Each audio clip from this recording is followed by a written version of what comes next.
Hello, everybody, and welcome back to Robert's Reviews. Today, we got another Marvel movie for you. Today, we are going to be doing Ant-Man.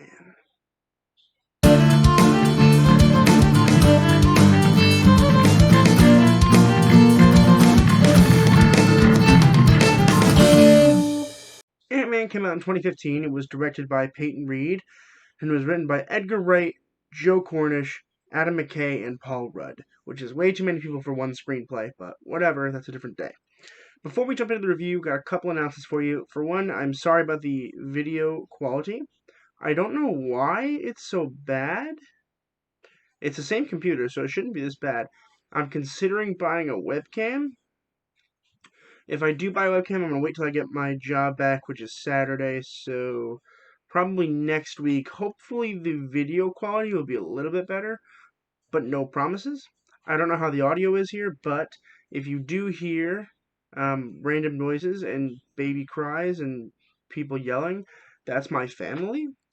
I am home now from college, and I'll be here for a while, so I hope you like my bedroom. I'll probably put a poster up in the background there, so it's got something interesting to look at besides my random giant stacks of books and my cactus, who is beautiful.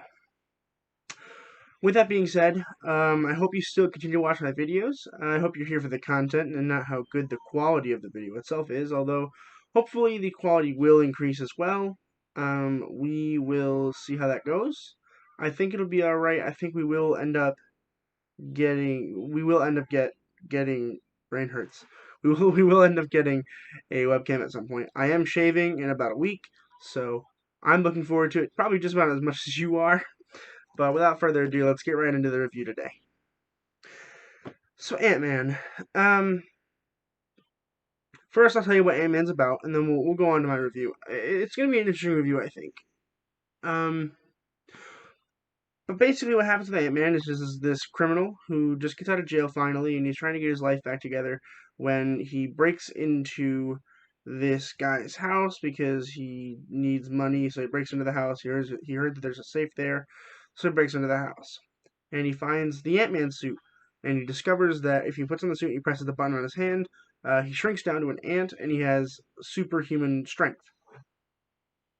So, when the guy discovers that he broke into the house and did it, which he basically let him do on purpose, he asks him to go steal this technology from his old company, so that way bad guys don't get formed, and then they accidentally form. Well, they purposely form bad guys, and then Ant-Man's got to take him down. That's basically the gist of the whole movie. I really enjoyed this movie, like quite a lot, and it's annoying because like a lot of people really don't like this movie. Like most people, when they're like, oh, what's your least favorite movies? They go Thor: The Dark World, and then it's Avengers: Age of Ultron, and then it's Ant-Man, which for me is just not true. Ant-Man's probably in my top 15, which is not bad. There's like what 23 movies or something like that, so it's up there. It's not my bottom five. I really enjoy it. And I think I really enjoy it because it's funny, but there's also really good action sequences in it that don't rely on hand-to-hand combat all the time. The visuals in this movie are spectacular. Like every time that Paul Rudd's character shrinks down into an ant, it is just so good looking every time. And it's really just it's so nice. The visuals in this movie are really top tier. I really enjoy them. But more so than that, I really enjoy watching the acting. The acting is really, really good in this film. I mean, we've got such good We have Michael Douglas and Paul Rudd. That's already like top tier, like ready to build a cast. Uh, Paul Rudd has been in a lot of my reviews, actually. I think that if you count how many times that Paul Rudd has been mentioned compared to other people's mentioned times, Paul Rudd's is probably the highest. Paul Rudd's just in so many good movies, and he also worked a lot with Steve Carell, um, which I'm also doing. But I really, really do enjoy the acting. So let's talk about the acting real quick, and then we can wrap it up. Maybe this will be a rather short one.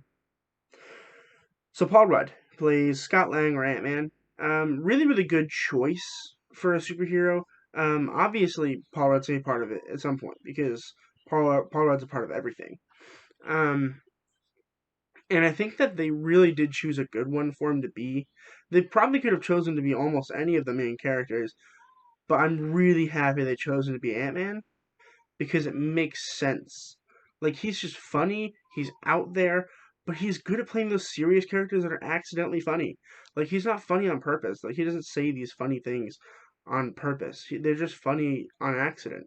And that's really, really clever of him, and I really do enjoy watching all of his performances, but Ant-Man in particular.